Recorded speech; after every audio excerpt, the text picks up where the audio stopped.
El Señor esté con ustedes. Y con tu espíritu. Lectura del Santo Evangelio según San Marcos. Gloria a ti, Señor. En aquel tiempo Jesús subió al monte, llamó a los que él quiso y ellos lo siguieron. Constituyó a 12 para que se quedaran con él, para mandarlos a predicar y para que tuvieran el poder de expulsar a los demonios. Constituyó entonces a los 12, a Simón, al cual le puso el nombre de Pedro, después a Santiago y a Juan, hijos de Zebedeo, a quienes les dio el nombre de Boanerges, es decir, hijos del trueno, a Andrés, Felipe, Bartolomé, Mateo, Tomás, Santiago el de Alfeo, Tadeo, Simón el cananeo y Judas Iscariote, que después lo traicionó. Bueno, hermanos, continuamos nuestro caminar. Recordarán ustedes, a lo largo de estos días, hemos tenido la oportunidad de ir conociendo pues, lo que son el origen de la vida del gran rey David, quien será el rey, insisto, más importante dentro de la historia de Israel, y que en cuya persona comienza a mostrar grandes virtudes, grandes cualidades, grandes dones que en algún momento nos anunciarán a quien será el rey definitivo de Israel, que es precisamente Jesús. Pero bueno, el día de hoy nos presenta dos cualidades de la vida cristiana que por lo regular siempre van de la mano, cualidades que como tal deben de identificarnos a cada uno de nosotros y que en el fondo deberían de ser un rasgo específico de nuestra vida. Y me refiero específicamente a el perdón y la confianza en Dios. Escuchamos esta historia quizás un tanto simpática, ¿no? Recordemos, se han estado dando una serie de pleitos por motivo de chismes, argüendes, precisamente entre Saúl y David. Y bueno, en medio de esta realidad confusa, turbia que se está dando, pues ciertamente Saúl está buscando la oportunidad para matar a David. Ciertamente todo esto producto de la envidia, de corajes, insisto, de chismes y argüendes, de que la gente anda diciendo que David quiere acabar con él para ser ya el rey, o el nuevo rey de Israel.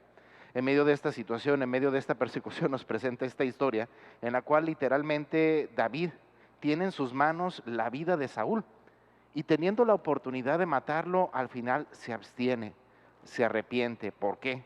Porque independientemente de los errores, de los defectos que pueda tener Saúl, él reconoce que está ahí por Dios. Y en ese sentido respeta el nombre de Dios y deja que la historia continúe.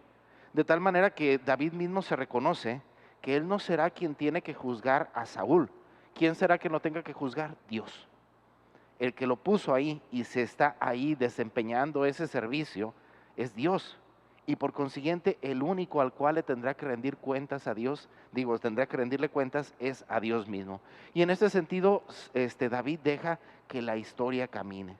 A pesar de todas las cosas que ha vivido en su vida, el reconocerse que él no es juez, le da la oportunidad de poder experimentar el perdón. ¿Y a qué me refiero con esto? Bueno, hermanos, ¿cuántas veces nosotros ciertamente nos cometen alguna ofensa, nos causan una herida en nuestras personas, de tal manera que nosotros juzgamos a los demás? Y al juzgarlos a los demás nos ponemos en el papel de Dios. Y no es así, hermanos. Nosotros no somos nadie para juzgar a nadie. El mismo ejemplo nos lo ha dado Jesucristo. Entonces, si David tiene la oportunidad de perdonar, es porque él se reconoce que él no es Dios y que él no será quien tenga que juzgar las acciones de tal o cual persona. Por consiguiente, es capaz de dar el paso al perdón por la confianza que le tiene en Dios, que Dios es el único juez, que Dios es quien se encargará, insisto, de juzgar tal realidad. Por ello, hermanos, al final de cuentas, nosotros en nuestra vida constantemente nos encontraremos con situaciones de este tipo, ¿verdad? Me refiero a situaciones en las cuales nos causan alguna herida y tenemos que reconocer que nosotros no somos nadie para juzgar. Si nos han causado algún daño, si se nos han causado alguna herida, tengamos confianza en Dios. Dios, el justo juez, será quien verdaderamente nos haga justicia a cada uno de nosotros. Por otra parte, en el Evangelio del día de hoy escuchamos el llamado Jesús que Jesús hace a los 12 discípulos. Ciertamente, les soy sincero, a mí no me deja de sorprender el hecho de pensar que como toda esta gran historia de salvación, pues comenzó precisamente con la inexperiencia, con la imperfección de 12 hombres. gente humilde, sencilla, quizás sin grandes virtudes, sin grandes cualidades, pero que confiando en la gracia de Dios se convirtieron en instrumentos de Dios mismo en su gracia.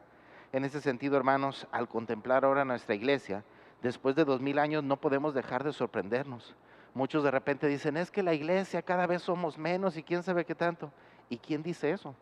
Al contemplar nuestra iglesia vemos cómo la semilla del Evangelio sigue creciendo, sigue proliferando, y todo por una y sencilla razón. Como escuchamos el día de hoy, Jesús envió a esos discípulos para expulsar a los demonios. Y si recordamos el lenguaje de San Marcos, en el fondo el expulsar demonios implicaba liberar. Si lo vemos desde esta perspectiva, ¿cuántas personas en el mundo no necesitan la liberación de Dios? Y refiriéndonos a tantas heridas, problemas, dolores, sentimientos, enfermedades, que sinceramente como sociedad no nos dejan ser libres. Es ahí donde, hermanos, tenemos que reconocer que es verdad, como iglesia hemos crecido y seguimos creciendo, pero como iglesia sigue haciendo falta que más hombres, al igual que ellos, sencillos, humildes, con su incapacidad, con su inexperiencia, confíen en que no son ellos, sino la gracia de Dios. Confíen en que en el fondo, hermanos, insisto, nosotros no somos nada, pero al convertirnos en instrumentos de la gracia de Dios podemos lograr grandes cosas. Bueno, hermanos, pues en este sentido pidamos a Dios para que siga habiendo más manos que estén dispuestas a tender la mano a tantas personas que necesitan ser liberadas, personas heridas, lastimadas, pero que sabiendo que la gracia de Dios es capaz de transformar todo tipo de corazones. Así es que, hermanos, no perdamos de vista, nosotros no somos jueces, el único juez es Dios. Nuestra labor es perdonar y confiar en Dios, que Él siempre es quien hace justicia.